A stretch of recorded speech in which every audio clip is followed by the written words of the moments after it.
कृपया इस चैनल को सब्सक्राइब जरूर करें और साथ ही बेल आइकन दबाना ना भूलें।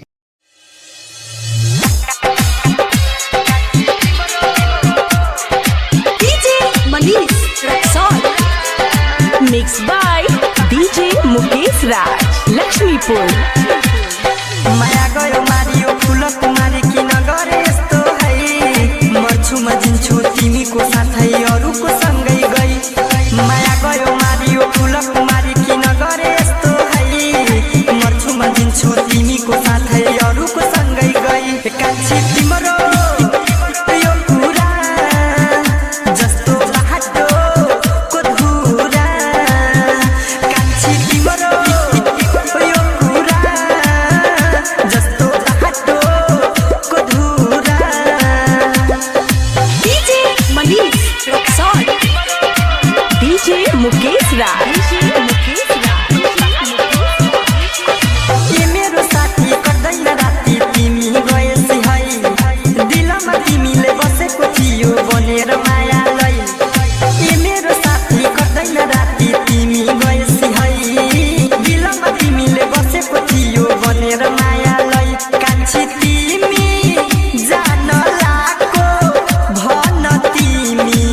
किन भुलाको मर्निङ बिहान नाइट बेलुका तिमीले भन्दै थियो बल्ल थाहा पायो तिम्रो कान्छी सबै हावा कुरो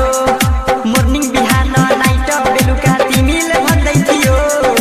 बल्ल थाहा पायो तिम्रो कान्छी सबै हावा कुरो कान्छी तिम्रो यो कुरा जस्तो बाटोको धुरा कान्छी तिम्रो यो कुरा जस्तो बाटोको धुरा DJ Manish Raksol, DJ Mukesh Raj, विश्व दीवाना राजु राजा ईर्षा दयालम हो तिम्रो जिन्दगीमा अरू मान्छे भन आएको हो विश्व दीवाना विवेक राजु ईर्षा दयालम हो तिम्रो जिन्दगीमा अरू मान्छे भन आएको हो इन्जे महामुल भन्छ जाऊ फेरि फरके रहन आऊ घरी घरी तिमी कसम खाएको रोहितलाई थाहा छ अनिल केला तिम्रो साथै कतिचोटि गएछ घरी घरी तिमी कसम खाएको रोहितलाई थाहा छ अनिल केला तिम्रो साथै कतिचोटि गएछ कान्छी तिम्रो यो कुरा जस्तो बाटोको धुरा कान्छी तिम्रो यो कुरा mixed by DJ Mukesh Raj, Lakshmipur.